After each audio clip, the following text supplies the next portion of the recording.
Raisonnement. Que voulez-vous me dire par là? Vous l'avez perdu comme ça, d'un seul coup, à un moment précis. Ah! Maintenant que vous me faites penser, plusieurs fois mon homme m'a dit: Toi, tu perds le nord. Et je pensais toujours le retrouver. Alors que là, Vous estimez que c'est définitif? c'est ça, c'est le mot.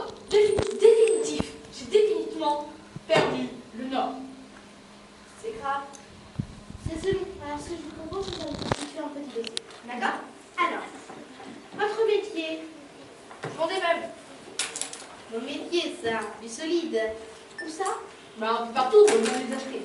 Non, vous voulez dire où exercez-vous votre activité? Ah, pardon. Zone commerciale à Châteauroux. Zone d'activité sud. Sud? Bah oui. Aucun risque d'être vidé dans la zone nord. Aucun. À Châteauroux, il n'y a que la zone sud. Au nord, il n'y a rien. Parfait, c'est excellent. Alors, au niveau des loisirs, vous faites du bateau? Oula, jamais. J'ai peur de l'eau. Ah, bien. Donc, direz-vous pour l'aviation, peut-être? Le loisir, j'entends. Aucun. Astronomie? Je la laisse volontiers à d'autres. Dans les décisions. Consultation? Ni course, ni orientation. Madame est une sage. Maison individuelle? Appartement. Situation? Le sud. Impeccable. Vous prenez des vacances? Régulièrement. Dans le sud. Jamais ailleurs. Des fois en Bretagne. C'est Bretagne Sud, donc. C'est excellent. Alors, d'après vos réponses, je crois que vous n'en avez pas spécialement besoin. Évidemment, nous allons lancer une recherche. Et si on retrouve votre nom, on vous le fera savoir. Mais franchement, ne vous attendez pas à des résultats positifs. Vous savez, le Nord, c'est très volatile. Ah bon? Ah. Mais si un jour, je perds le sud. Aucun risque, madame. L'expression n'existe pas, on ne perd pas le sud. Bon, bah alors je peux être rassurée alors. Complètement, madame. Vous pouvez complètement à l'ouest passer à l'est. Formulation qui a tendance à disparaître. Naviguer plein sud, mais le perdre non, en aucun cas. Bon, bah au revoir alors. Au revoir, madame. Madame? Oui? Bah oui, oui. À la sortie. Par là, couloir nord. Oh la vache, je n'avais pas pensé à ça.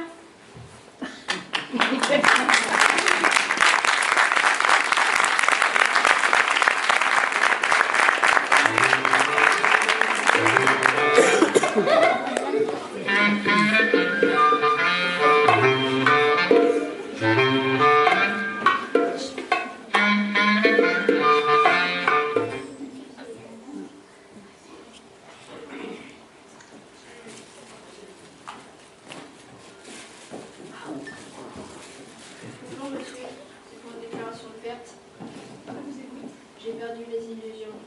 Bon. Cela n'a pas l'air de vous étonner plus que ça. Mon bon monsieur, si vous saviez le nombre de personnes qui viennent déclarer leur perte de leur illusion, vous serez surpris. À ce point?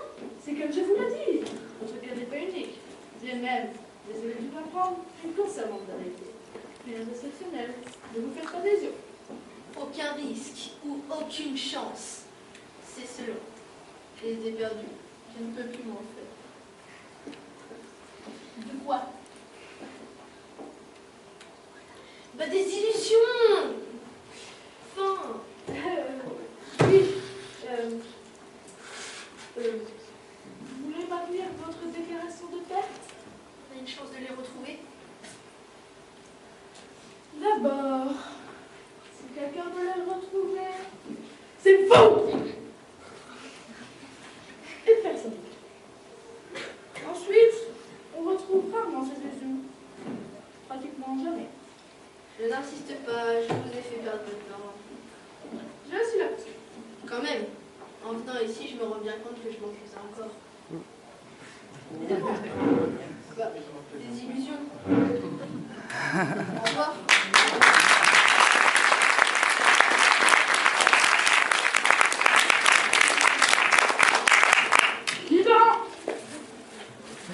Bonjour.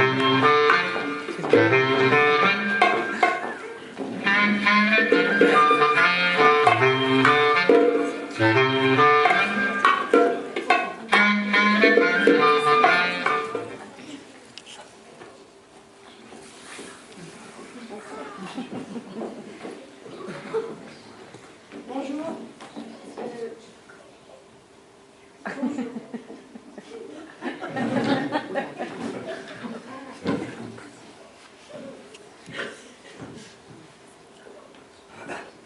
C'est pour une déclaration de perte. Je vous écoute. J'ai perdu l'occasion de me taire.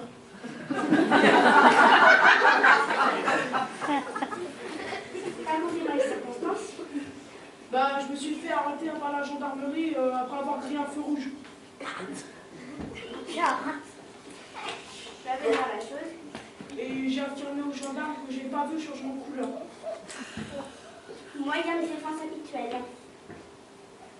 Ensuite, Ensuite, il a répliqué avec un petit sourire qui m'a pas plu qu'il serait temps de vous acheter des lunettes dans ces conditions. oui, classique. Alors, C'est là que ça se gâte. je m'en doute. Je lui ai répondu, si je m'achète des lunettes, risque de vous voir avec un peu plus de précision. Et je tiens pas à faire des cauchemars la nuit. Ah oui, quand même. N'est-ce pas? Je dois dire que là, c'est une magnifique occasion de tout taire que vous venez de perdre. Au niveau, C'est bien ce que je me disais. tout ce que je peux faire pour vous, c'est vous donner une nouvelle occasion de vous taire, tout en vous recommandant, bien sûr, de ne pas la gâcher avec une telle insouciance. Promis. Bref, fermez-la la prochaine fois. Je m'en souviendrai.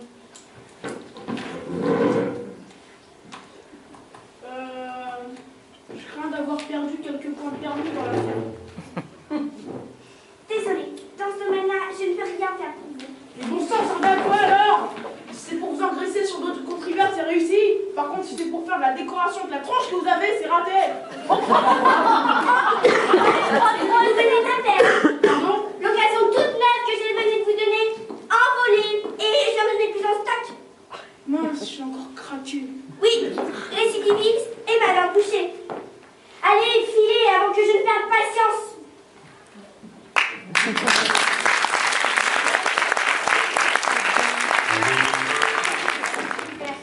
Je vous écoute. Eh ben, j'ai perdu mon sang-froid. Ah, ça remonte à quand? Hier soir, 22h37. Une discussion politique avec mon beau-frère. Celui-là, il est con comme une balle. Restez calme. 22h37 donc. Un signalement de fournière. À propos de mon beau-frère, gros, les cheveux rares qu'on comme une heure. Non. À propos de l'hélicoptère du votre sang-froid. Ah, pardon. Un beau sang-froid m'a énormément servi avec mon premier patron. Un beau spécimen également. Avec mon époux aussi, certains jours de grands désaccords. Avec mon fils à l'adolescence. Et puis, au volant de ma véhicule, plus d'une fois, il m'a été d'un grand secours. Très bien.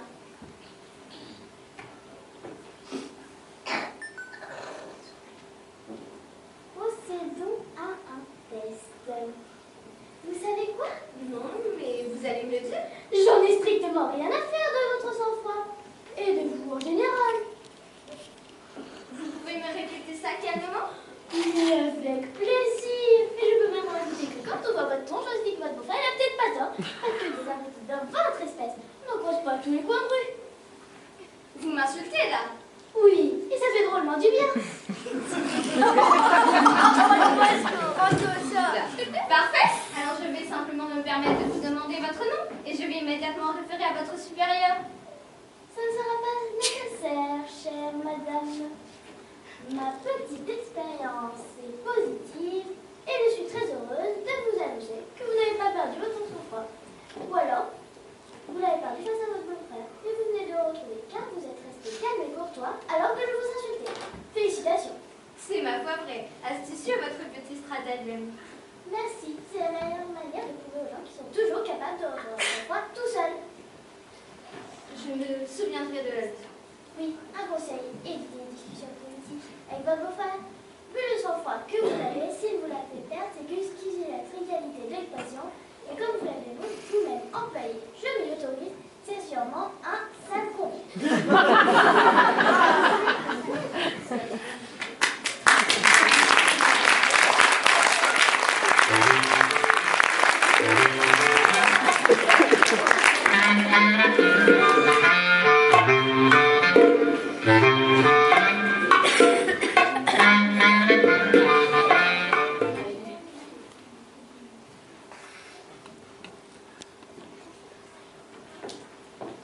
Bonjour madame, c'est pour une déclaration de perte.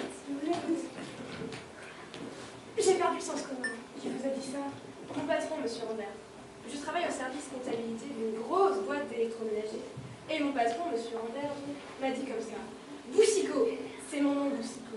Boussico, vous avez perdu le sens commun. Votre patron vous a dit ça? Oui, monsieur Rambert. Boussico, vous avez perdu le sens commun. Et oui, ça fait un choc. Il a même exactement dit, mon vieux Boussico, vous avez perdu le sens commun. Il a tendance à être un petit peu familier, monsieur Rambert. Et qu'aviez-vous fait? Oh, une bêtise, je le reconnais. Je me suis trompée dans le sous-bilan du rayon froid et j'ai mélangé les ventes de congélateurs et de réfrigérateurs. Oh, c'est pas bien méchant, ça. Vérité, dans l'électroménager, les congélateurs et les réfrigérateurs, c'est pas du tout la même chose. Hein. Mais le but recherché est presque le même, non? Mais les marges n'ont rien de comparable. J'entends bien, mais de là à vous accuser d'avoir perdu le sens commun. Mais j'ai planté le bilan quand même. Et le mois d'avant, j'avais foutu en l'air une commande de 15 000 fours à micro-ondes pour une chaîne de magasins en Afrique du Sud, juste parce que j'avais oublié d'intégrer le coût de l'adaptateur dans le prix de vente. Alors, je comprends un peu, monsieur. Vous estimez donc logique qu'ils vous définissent comme ayant perdu le sens commun? Oui, en fait, j'ai perdu en route le sens des affaires, et plus récemment, celui des chiffres. Ah, ça fait beaucoup pour une seule femme. Et qui dit, même dans l'électroménager. Bien, qu'attendez-vous de nos services? Pourriez-vous m'aider à trouver le sens commun? C'est assez délicat. Si vous m'aviez dit, par exemple, j'ai perdu le sens de l'humour, nous avons des solutions. Tout un tas de vieilles blagues, de la plus robuste à la plus fine. Cela nous permet généralement de régler le problème. Mais le sens commun, c'est un autre problème. C'est-à-dire, nous sommes désarmés. Car pour faire appel au sens commun, nous cherchons généralement le sens commun. Aïe. Et difficile de faire appel à quelque chose que l'on a perdu pour retrouver quelque chose que l'on a perdu. Surtout si cette chose perdue est celle que l'on a perdue. Ça tombe sous le sens. Comment? Pardon? Ça tombe sous le sens commun. Évidemment. Vous l'avez peut-être trouvé finalement. Mon sens commun? Oui, votre raisonnement était tout à fait clair, parfaitement logique. Comme vous l'avez dit, ça tombe sous le sens. C'est du bon sens. Bref, ça me paraît réglé. Génial. Oh, c'est drôlement efficace. On fait ce qu'on peut. Et monsieur Robert? Lui en dit d'aller se faire voir. Mais s'il insiste. Je ne sais pas, moi, vous n'avez pas un service de chauffage électrique dans votre entreprise? Si, grande diversité de choix. Eh bien, s'il vous fait encore remarquer que vous avez planté le bilan du froid, collez-lui quelques appareils du rayon chauffage dans le chiffre. Ça fera une moyenne tiède. Ils adorent ça, les chiens. Excellente idée. Merci pour tout. Au revoir. Au revoir, madame.